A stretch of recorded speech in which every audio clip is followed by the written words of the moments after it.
Dalam sesak ku mencari wajah-Mu, bersujud menyembah-Mu. Tak lagi berharap pada kekuatanku, ku berserah penuh. Kaulah sandaran hidupku, gunung batu dan perlindunganku. Sampai akhir ku nyatakan, Yesus, hanya Engkau yang ku andalkan.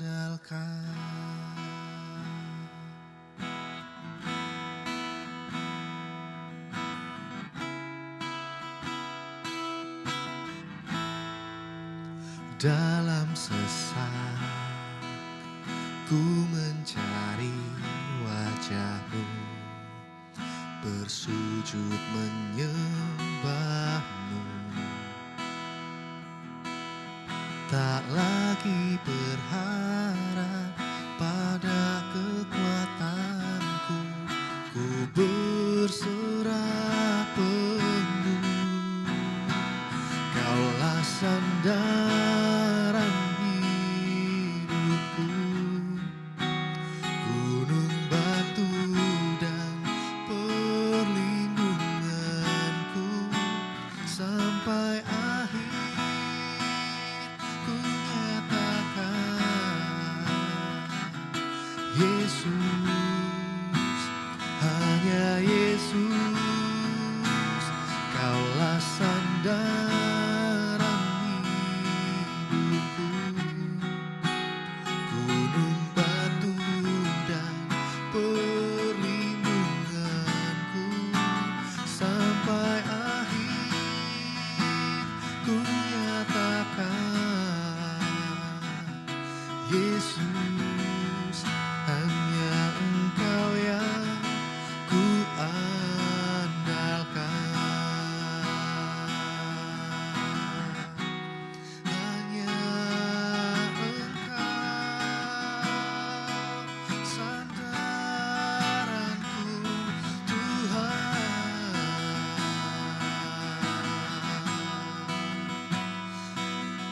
Kami mau berserah hanya padamu, Tuhan. Kau gunung batu perlindunganku, Tuhan. Kota bentengku, hanya Kau, Yesus. Hanya Kau, Yesus, Tuhan.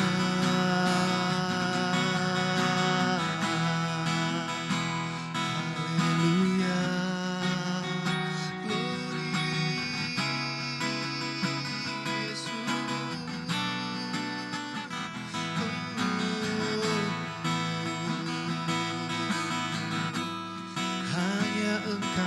Hanya Engkau, Yesus.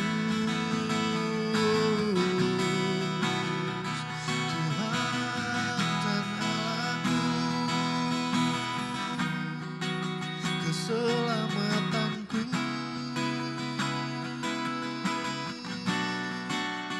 hanya Engkau, Tuhan.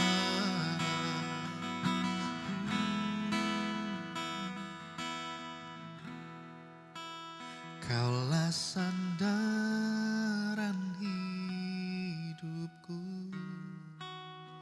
gunung batu dan perlindunganku. Sampai akhir ku nyatakan, Yesus, hanya Yesus, Kaulah sandaran hidupku, gunung batu dan perlindungan.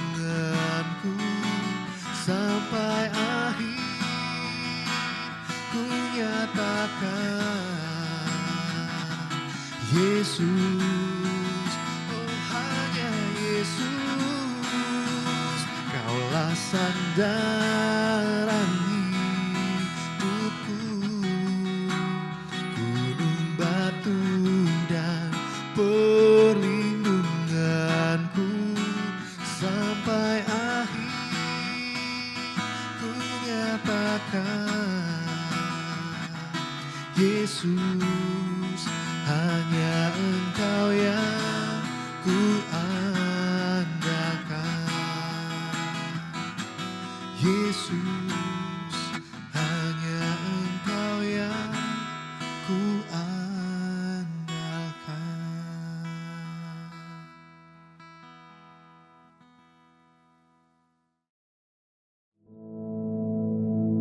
Our Father, which art in heaven, hallowed be thy name. Thy kingdom come, thy will be done in earth as it is in heaven.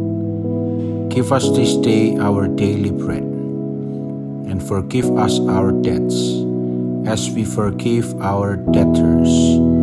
And lead us not into temptation, but deliver us from evil. For thine is the kingdom, and the power, and the glory, forever. Amen.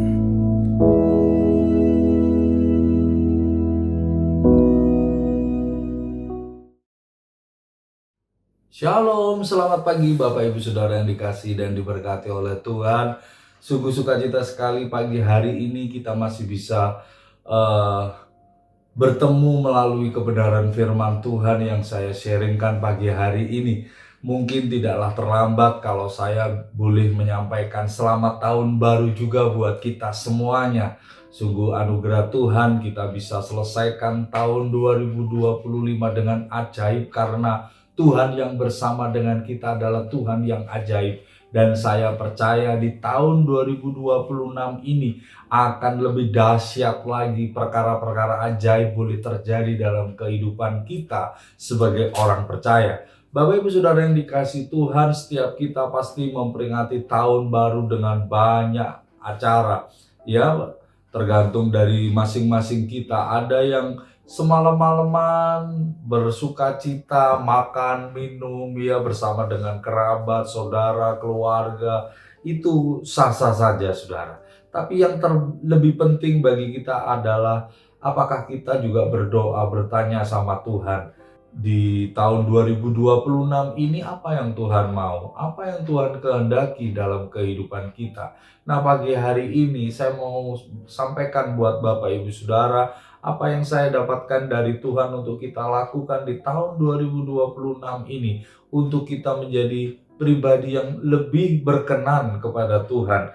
Mari kita sama-sama membaca Alkitab kita dalam Kisah Para Rasul pasal yang ke-13 ayat yang ke-22. Di sana dikatakan, setelah Saul disingkirkan, Allah mengangkat Daud menjadi raja mereka. Tentang Daud, Allah telah menyatakan, Aku telah mendapat Daud bin Isai, seorang yang berkenan di hatiku dan yang melakukan segala kehendakku. Dan Alkitab mencatat bukan cuma sekali tentang Daud, bahwa Daud adalah pribadi yang berkenan kepada Tuhan. Di Perjanjian Lama juga disampaikan dalam 1 Samuel 13 ayat yang ke-14. Di sana dikatakan, tetapi sekarang kerajaanmu tidak akan tetap. Tuhan telah memilih seorang yang berkenan di hatinya, dan Tuhan telah menunjuk dia menjadi raja atas umatnya, karena engkau tidak mengikuti apa yang diperintahkan Tuhan kepadamu. Nah, hari-hari ini Tuhan menginginkan hidup kita untuk kita lebih mencari perkenanan Tuhan dibanding dengan yang lainnya. Tuhan tahu kita butuh berkat, Tuhan tahu kita butuh sehat, Tuhan tahu kita butuh hal-hal yang lainnya yang kita butuhkan selagi kita hidup di dunia ini. Tetapi mari kita fokus, mari kita lebih mencari perkenanan Tuhan dalam kehidupan kita. Saya bertanya-tanya, kenapa Daud disebut orang yang berkenan kepada Tuhan? Bahkan Alkitab mencatat 2 kali dalam Perjanjian Lama, juga dalam Perjanjian Baru dikatakan dia pribadi yang berkenan kepada Tuhan. Alkitab tidak pernah menyematkan kata berkenan di hati Allah kecuali kepada Daud. Yang kedua kepada Henokh, Dan yang ketiga kepada Tuhan Yesus itu sendiri. Wow, ini menarik perhatian sekali. Kita tahu Daud seorang pembunuh. Dia bunuh Uria, dia ambil istrinya. Dia juga punya rumah tangga yang gak fine-fine saja gitu loh Pak Bu. Dia dikejar oleh anaknya sendiri Absalom. Dia harus sembunyi dari gua yang satu ke gua yang lain. Lalu pertanyaannya, kenapa Daud bisa disebut berkenan di hati Tuhan? Saya mau sampaikan kehidupan Daud tidak ubahnya kehidupan kita hari-hari ini. Sama seperti manusia biasa. Dia punya kesalahan. Dia punya kekurangan. Dia punya kelemahan. Tapi Daud disebut berkenan kepada Tuhan. Hari ini kita akan belajar sama-sama bagaimana bisa menjadi pribadi yang berkenan kepada Tuhan. Saya pelajari di Alkitab. Yang pertama, orang yang berkenan kepada Tuhan itu adalah orang yang mengutamakan Tuhan di atas segalanya. Kita butuh bekerja, kita butuh rekreasi, kita butuh mungkin santai untuk merilekskan tubuh kita, pikiran kita. Tapi dalam segala hal utamakan Tuhan di hidup kita. Dalam 1 Samuel 13 ayat yang ke-14 tadi di sana dikatakan, tetapi sekarang kerajaanmu tidak akan tetap. Tuhan telah memilih seorang yang berkenan di hatinya, dan Tuhan telah menunjuk dia menjadi raja atas umatnya, karena engkau tidak mengikuti apa yang diperintahkan Tuhan kepadamu. Saul dikatakan tidak mengikuti perintah Tuhan. Itu berarti kalau Daud dikatakan berkenan kepada Tuhan, dia adalah orang yang selalu mengikuti apa kata Tuhan. Dia selalu mengutamakan Tuhan, menempatkan Tuhan itu menjadi number one di hidupnya. Bagaimana dengan kita hari-hari ini? Tahun 2026 bukan tahun yang mudah. Saudara akan mendengar akan ada banyak hal yang semakin menyulitkan keberadaan kita sebagai manusia di dunia ini. Tapi kita ingat janji Tuhan bahwa Dia menyertai kita sampai kesudahan zaman. Selain dari itu, Tuhan minta sama kita utamakan Tuhan. Maka kita menjadi pribadi yang berkenan. Saudara bisa bayangkan, kalau kita jadi ada di posisinya Daud, berkenan kepada Tuhan. Apa yang tidak kita minta itu yang Tuhan sediakan. Kita lihat contohnya dalam Mazmur 27 ayat yang keempat. Satu hal telah kuminta kepada Tuhan, itulah yang kuingini, diam di rumah Tuhan seumur hidupku, menyaksikan kemurahan Tuhan dan menikmati bait-Nya. Sekalipun dalam tekanan, sekalipun dalam persoalan yang berat. Bahkan Daud mungkin ketika tulis Mazmur ini dia sedang ada dalam ancaman. Jiwanya terancam. Tapi dia cuma minta begini, satu hal saja yang dia minta. Diam di rumah Tuhan dan menikmati bait-Nya. Pernah nggak timbul dalam kerinduan hati kita? Kita minta satu saja. Bukan kekayaan. Bukan banyaknya uang. Bukan Tuhan supaya selesaikan masalah kita. Bukan Tuhan supaya urus persoalan kita. Bukan Tuhan supaya sembuhkan kita. Pak, berarti tidak boleh minta ke Tuhan. Boleh, nggak salah. Tapi lebih dari semuanya itu, apakah kita memiliki hati yang mengutamakan Tuhan? Kerinduan yang benar-benar. Pokoknya kalau nggak deket sama Tuhan itu nggak enak. Hari ini bersukacitalah kita yang punya gaya hidup berdoa. Saudara mau mengikuti ibadah pagi ini, menikmati taburan firman Tuhan, dan saudara pelihara itu tiap pagi, itu luar biasa. Dan seringkali saya mau katakan, saudara lebih kaya daripada orang kaya yang sesungguhnya. Kenapa? Kita temukan Tuhan kok. Bukankah Tuhan yang memiliki segalanya? Dibanding mereka yang ketika bangun, yang mereka cari HP mereka. Mereka langsung pengen tahu berita apa. Mereka bahkan bisa menikmati berita-berita di dunia, di luar sana. Dibanding mereka ada di hadirat Tuhan. Saya berdoa, saudara yang menangkap firman ini, saudara yang mengikuti siaran ini, dan saudara setia ada di hadirat Tuhan. Saudara adalah orang yang diberkati dan sukses di tahun 2026 ini. Orang yang berkenan itu yang pertama, dia mengutamakan Tuhan. Yang kedua, Bapak Ibu Saudara, dalam Kisah Rasul 13 ayat yang ke-22, kita baca sekali lagi ayat pembukaan kita. Setelah Saul disingkirkan, Allah mengangkat Daud menjadi raja mereka. Tentang Daud, Allah telah menyatakan, "Aku telah mendapat Daud bin Isai, seorang yang berkenan di hatiku." Perhatikan baik-baik.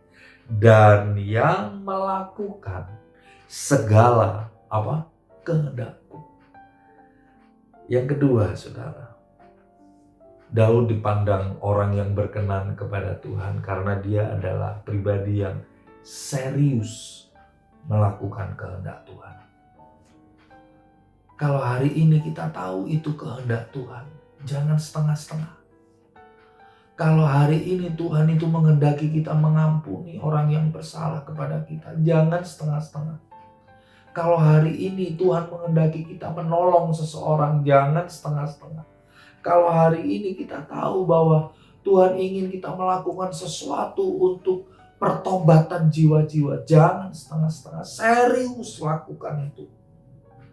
Dalam 1 Tawarik 22 ayat yang ke-14 sampai dengan ayat yang ke-16 kita dapatkan contoh bahwa Daud serius melakukan kehendak Tuhan. Sesungguhnya sekalipun dalam kesusahan aku telah menyediakan untuk rumah Tuhan itu 100.000 talenta emas dan 1.000.000 talenta perak dan sangat banyak tembaga dan besi sehingga beratnya tidak tertimbang. Juga aku telah menyediakan kayu dan batu, tetapi baiklah engkau menambahnya lagi pula engkau mempunyai sangat banyak pekerja, yakni pemahat-pemahat batu, tukang-tukang batu dan kayu, dan orang-orang yang ahli dalam segala macam pekerjaan, emas, perak, tembaga, dan besi yang tidak terhitung banyaknya. Mulailah bekerja, Tuhan kiranya menyertai engkau. Sekalipun bukan dia yang bangun bait Allah, dia tahu bahwa kehendak Allah harus dibangun bait bagi Allah. Yang bangun, kita tahu bahwa yang bangun bait Allah itu Salomo anaknya.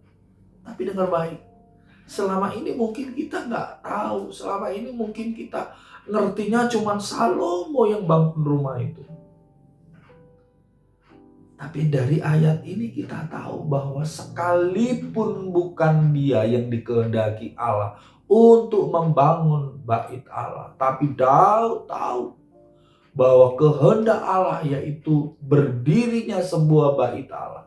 Apa yang dilakukan Daud? Dia mempersiapkan segala sesuatu yang akan dibutuhkan untuk pembangunan bait Allah. Namanya nggak disebut bahwa dia yang akan bangun bait Allah.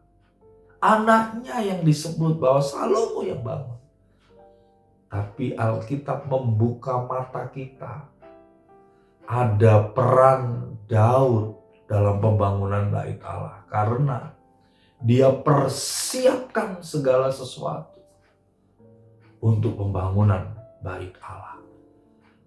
Kesimpulan saya, dia serius melakukan kehendak Allah. Mungkin nama kita nggak akan dikenang oleh orang.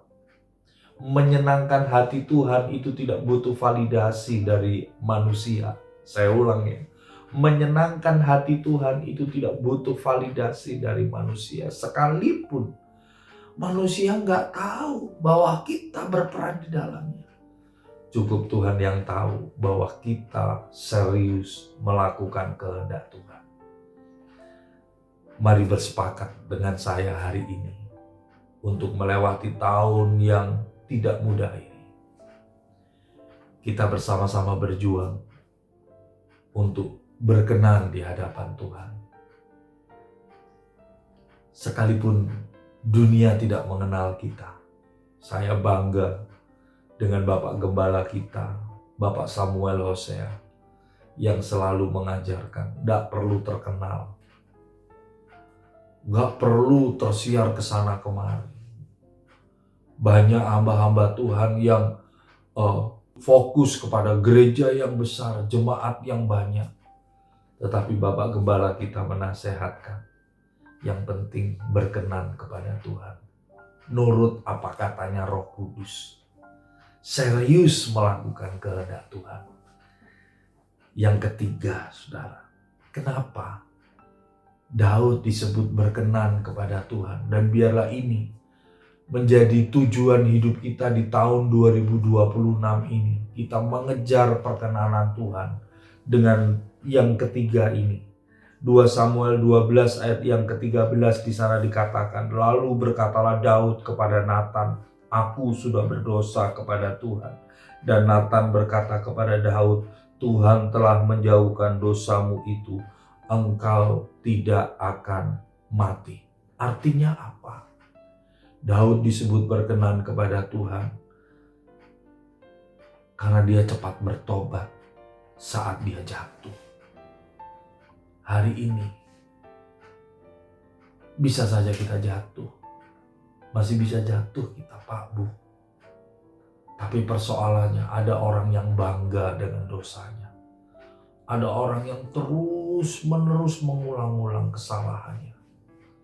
Tapi ketika Daud melakukan sebuah kesalahan dan dia ditegur oleh Nabi Natan, dia bertobat, dia akui kesalahannya. Mazmur 51 ayat yang ketiga dan yang keempat di sana dikatakan, sebab aku sendiri sadar akan pelanggaranku, aku senantiasa bergumul dengan dosaku. Terhadap engkau sajalah aku telah berdosa dan melakukan apa yang kau anggap jahat, supaya ternyata engkau adil dalam putusanmu, bersih dalam penghukumanmu. Ketika dia ditegur karena sebuah kesalahan yang dia lakukan, dia tidak mencari kambing hitam, dia tidak menyalahkan orang lain, dia tidak berkata, itu kan salahnya Batseba, kenapa dia mandi di tengah siang hari. Dia tidak salahkan yang lain, tapi dia datang sama Tuhan dengan penyesalan, dengan pertobatan, dia akui pelanggarannya. Beda dengan pendahulunya. Siapa dia? Saul. Ayo kita lihat bedanya Daud sama Saul. 1 Samuel 15 ayat yang ke-30. Tetapi kata Saul, aku telah berdosa. Dia ngomong, memang aku telah berdosa. Tapi ini dilanjutkan, saudara. Tetapi tunjukkanlah juga hormatmu kepadaku sekarang di depan para tua-tua bangsaku dan di depan orang Israel. Kembalilah bersama-sama dengan aku, maka aku akan sujud menyembah kepada Tuhan Allahmu. Saul menyadari kesalahannya, tapi dia ada syaratnya, saudara. Daud tidak. Daud begitu ditegur langsung menyadari kesalahannya.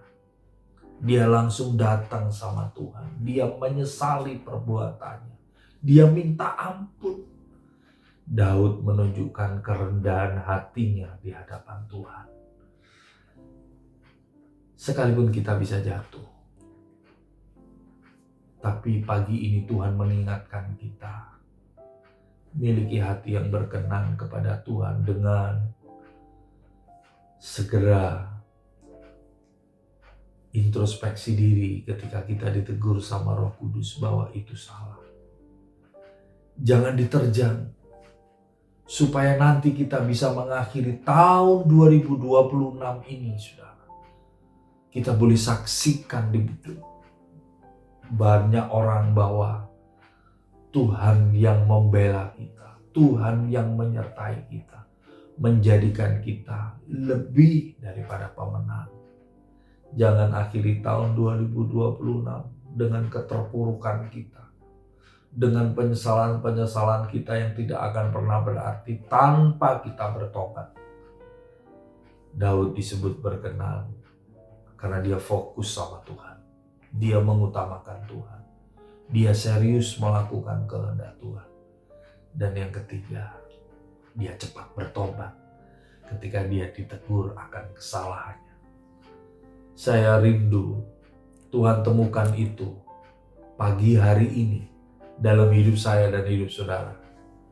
Kita menjadi pribadi yang cepat merespon teguran Tuhan dan bertobat, datang sama Tuhan, mengakui kesalahan kita. Alkitab berkata, bukankah kita memiliki Allah yang setia dan adil, yang akan mengampuni dosa kita pada waktu kita mengakuinya. Datang sama Tuhan, buat pengakuan. Tuhan akan menghapus semua pelanggaran kita dan memulihkan keadaan kita. Alkitab juga berkata, bukankah yang memisahkan kamu dan Allahmu adalah pelanggaran? Tangan Tuhan tidak kurang panjang, telinga Tuhan tidak kurang tajam untuk mendengar doa kita. Tetapi dosa itu menjadi pelanggar, menjadi penghalang kita dengan Allah. Mari datang sama Tuhan, akui semuanya. Tuhan akan memulihkan keadaan kita. 2026, jadikan hidup kita berkenan kepada Tuhan. Maka apa yang tidak pernah kita bayangkan, apa yang belum pernah kita pikirkan, apa yang belum pernah timbul di hati kita, itu yang Tuhan sediakan bagi kita. Kita berdoa. Tuhan, terima kasih buat pagi hari ini. Kami boleh mendengar teguran Tuhan melalui kebenaran firman-Mu ya Bapa. Kami mau berjuang di tahun ini bukan untuk kaya, bukan untuk tenar Tuhan, bukan untuk dikenal orang, tetapi kami mau berjuang supaya hidup kami berkenan kepadamu ya Bapa. Kami juga menyadari Tuhan, tahun 2026 bukan tahun yang mudah. Dan biarlah Tuhan, melalui pertolongan Roh Kudus-Mu, kami boleh menjadi pribadi-pribadi yang berkenan kepada Tuhan. Nama Tuhan selalu ditinggikan, dimuliakan melalui kehidupan kami. Tolong kami ya Tuhan, pegang tangan kami, pegang hidup kami ya Bapa, pegang rumah tangga kami, pegang kesehatan kami Tuhan, pegang pelayanan kami Tuhan. Kami mau jadi berkenan kepadamu dan selalu menyenangkan hatimu Tuhan. Di dalam nama Tuhan Yesus, kami sudah berdoa dan mengucap syukur. Haleluya. Amin. Tuhan Yesus memberkati.